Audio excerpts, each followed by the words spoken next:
Yeah, and I've been trying to get rid of the accent for 40 years. I don't really hear it. When You're doing well. When I was in college. Oh yeah, what did you? Well, they made me, they made me. You did? Yeah. Oh wow, when? Oh, Well, next day. It's actually 2010. Okay. Awesome. Great. So, why Boston as a setting? Well, because I knew it personally from going. I went to grad school at BU, and so there was a specific. It's always easier for me to write if I know the place that I'm writing about, and it just gave it a specificity that was important to me, and places I could picture, even whether we set things there or not, just to have a streets I'd actually walked, it just helps me.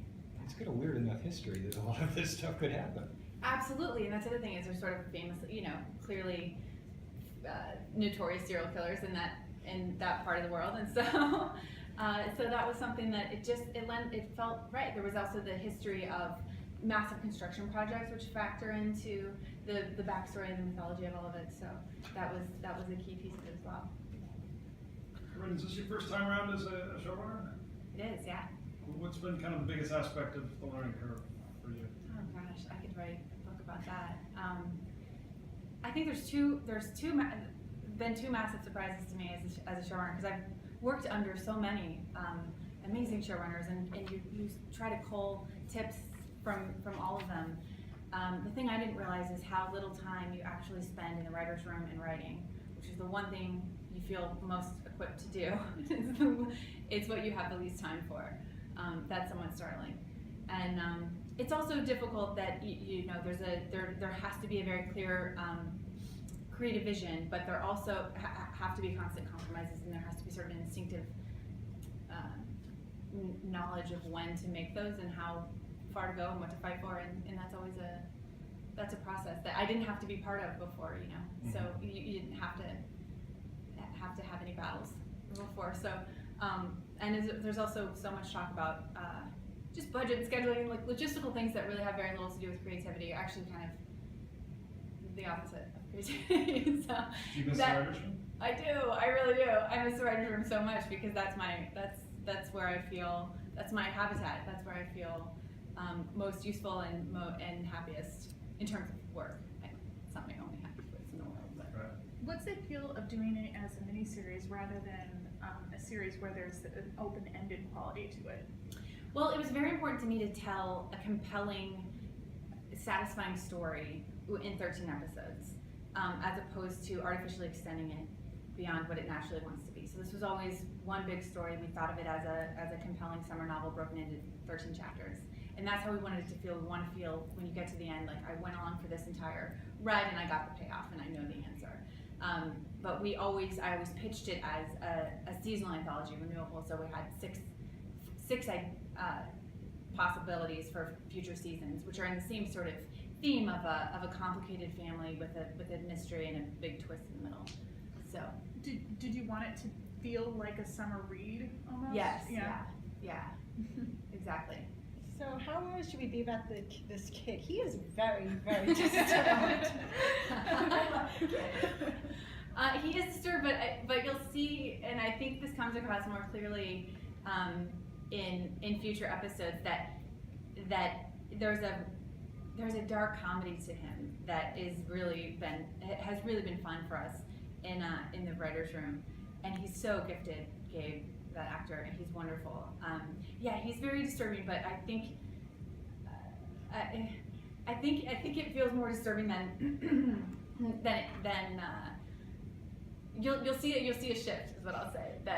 And then it'll shift again. So there's an evolution to him as a kid. But one of the things we're playing with in the show is the idea of nature versus nurture, and if psychopathic behavior is hereditary, if there is a gene, this kid's obviously got it, right? So there's something interesting to me about that of him.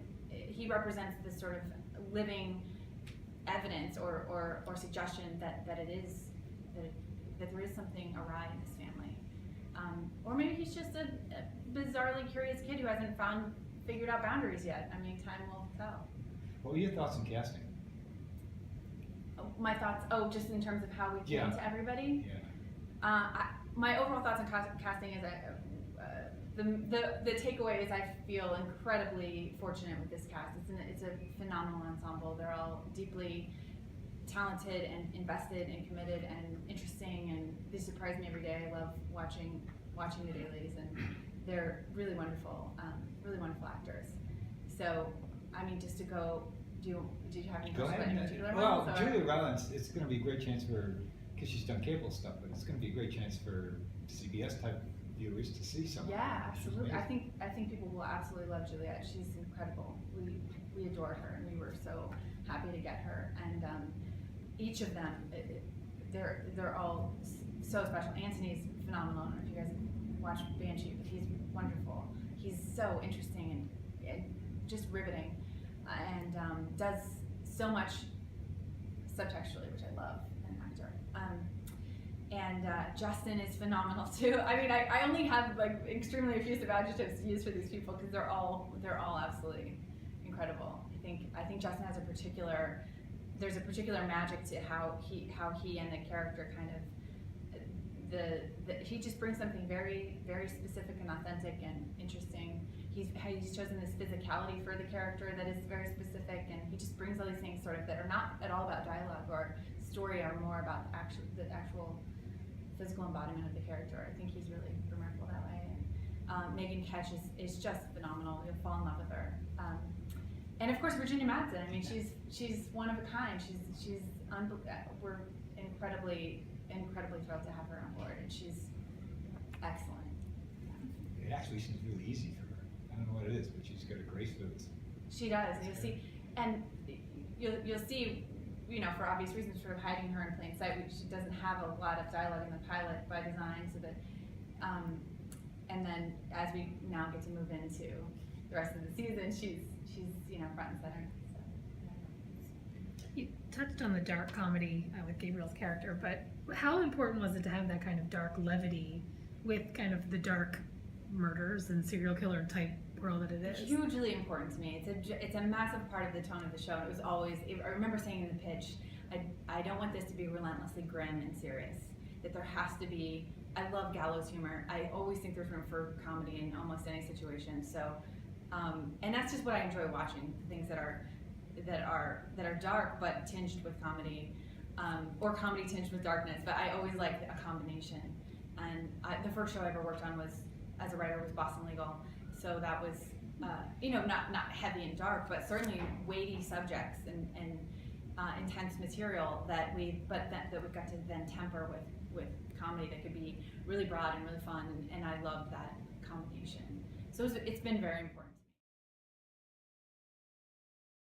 It's been very important to me, and it's, I think, what makes this tone distinctive among this type of show. Did you give the actors a point of reference about that sort of slightly heightened type of performance where it's not going to be grim and serious, but they have to play the comedy up a little bit so that people know that that's what you're going for? Well, it's still very much within this family, they're the people who have the bits of comedy are largely Cam and Jack. And we have these moments of levity among other characters, but in terms of the situation and the circumstances that they're in, this is truly a family in crisis. That should feel authentic. That shouldn't feel as though there's any comedy to the actual situation that they're in. It's how they cope with it where we find the comedy. Yeah. We were all saying earlier, we want to live in that house. Oh, yeah. Oh my gosh, It's isn't that house beautiful. The amazing? kitchen with the really big windows, gorgeous. That's all built. That's all set. Yeah. That we have I keep using the same adjectives because everyone is but we have an incredibly talented production designer who and to everybody on that crew is phenomenal, and they were so invested, and so they did an amazing job. That house is spectacular. I know. Every time I'm in Toronto, I'm like, don't run me a hotel. I'll stay here. This is phenomenal. Even the garage was nice. The garage. It was in the garage. The shed. The shed. Yeah. Oh, they did an amazing job with that too as well. Yeah, and you'll see as the series goes on, we have the most. I mean, everything is superlative. But I love our DP. So he's wildly talented, and every frame he's bringing his A Game. He's really wonderful. It's Alan Queso who did 6 Feet Under, and he's a wonderful person and the most talented DP. He's just so special. So we have, between the production designer and the DP, and it just has a specific look that is very very exciting for us. Did you want to pull any connection between the crime element of the family and the political element of the family? Do you want to? Any similarities between the mentality behind those two things? I can't answer that without being slightly spoilery. But I will say that they're one of the themes of the show is the idea of a little bit of moral relativism or a calculation of what the greater good is, which might be happening on a personal level and also on a political level, and that is something that we're exploring. Sorry for being cryptic.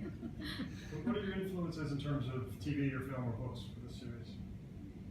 It's really a question that's I hope that there are some sort of classic elements of Agatha Christie kind of murder mystery, but I also want this to be its own animal. So I don't. It's always weird answering that question because hopefully it's not derivative of anything. But in terms of influences, I'll tell you. I mean, my favorite shows again are those that can combine drama and comedy, or that are not purely plot driven, and so they sound like odd references, but Fargo and Orange Is the New Black and True Detective are the kinds of shows that grab me and that I would aspire to. Time for a few more questions. What is the writer's room kind of makeup like? Like, what is the process? Do certain writers do certain characters? Like, what's the process in the room? Well, for this show, because it's one big quilt that we had to, it had to be sort of intricately woven together, and if you pull one thread in episode 3, then it ruins episode 10, so it's a constant kind of, we have to all be involved in every single piece of it. But it functions like most writers' rooms that I've worked in terms of we're in the room every day and we're figuring out episode to episode. But the difference is that you have to be tracking it through everything we've already established and everything that we know is to come. So what was key for us for this series is to have a blueprint, have a plan for the entire run. So we knew before we shot a frame what the finale was. So the first month was really just plotting out those big turns and having a master document of 13 sort of here's what the 13 episodes will entail. And so that was and then we've got into the nitty gritty of actually breaking the episodes scene by scene within the 5-act structure, which is the more standard process. But it's great. It's a great room. A lot of weird, twisted, fun people, and we've had a ball. Where did the title come from? Well, the title actually came with the concept, which was just a log line, or it was like a paragraph, I think, that came from Full Fathom 5, who are also producers on the show, and they brought it to Amblin. They were looking for a writer. They brought it to me, and it reminded me of a case that I knew of in Kansas, and it just sort of really started spinning my wheels. At that point, it was slightly different, same sort of East Coast patrician family, but it was in Philadelphia. So, and we started with a patriarch who was deceased, and so I took the sort of seeds of it and started shifting it around. But it was already titled American Gothic. So there's a dark quality to it that feels Gothic, but also the element of the Grant Wood painting resonated for me as well. And that actually spun into the way we decided to title all of our episodes, which is they're all titled after a famous American work of art. So the pilot is called Arrangement in Gray and Black, which of course is known colloquially as Whistler's Mother, which you saw at the end of the pilot, that image of Virginia. Is that a spoiler? And so each episode has that where there's where it's the title and there's some thematic resonance with what's happening in that particular episode.